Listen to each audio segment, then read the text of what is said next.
For more perspective on the latest developments in Ukraine, we turn to Andrew Borene. He's a Defense Council advisor at Truman National Security. Andrew, every day it seems there are more reports of violence, more deaths.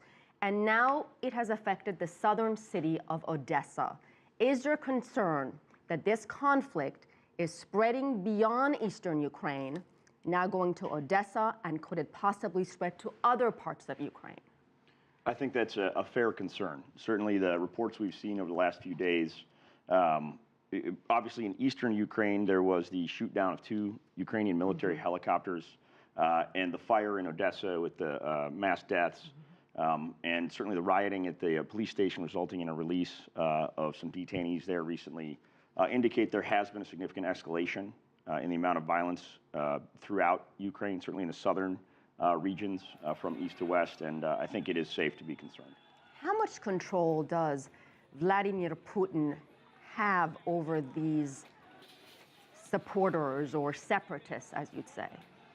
Again, a very good question, and I think certainly, according to the reports that we've seen from NATO partners and from what we can assess, it appears that the Russian influence has been significant over the separatists and the pro-Russian paramilitary organizations. Certainly there were video and other reporting that would indicate that Russian special forces had taken part certainly earlier in the Crimean operation and were followed on by conventional Russian troops. So I think there is a significant hand from Vladimir Putin and the Russian Federation in the activities of the paramilitaries in Ukraine. Why do you think Putin is so intent on having influence over Ukraine? Well, I think certainly we have to look not just at Putin, but at the Russian nation. And it is a nation in decline in population. It is in decline economically. And certainly they have concerns about oil and gas exports to Europe. In addition, there is a vital access to the Black Sea for the Russian Navy through that Crimean port. If you put that together, I think it becomes a bit of a toxic cocktail, certainly for foreign policy if you're a neighbor of Russia. And for that reason, I think NATO partners, across the 28 partners of NATO alliance, look at this, and we may hopefully see some increased spending from defense partners in the region. Andrew, since 1991, when Ukraine got its independence, we had the Orange Revolution, and that sort of resolved itself peacefully after a lot of protests.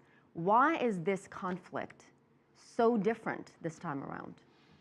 I certainly think the influence of the Russian Federation makes this a different conflict. The U.S. position and that of partners like Canada has certainly been to increase an effective use of sanctions.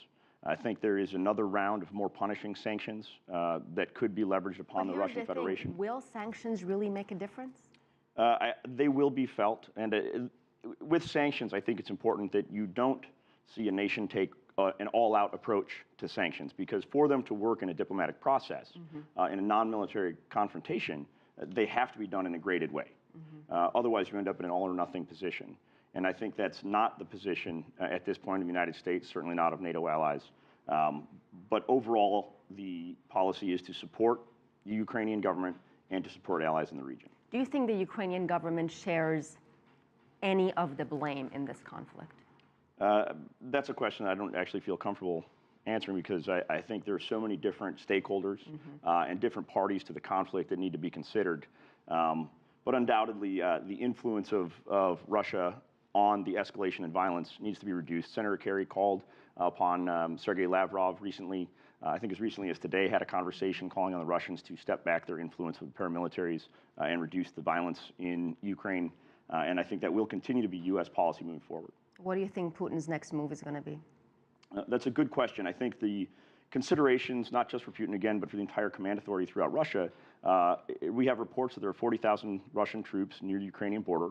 And I think before they would move those troops into Ukraine in a significant military action, they would have to carefully consider the effects of a prolonged counterinsurgency campaign.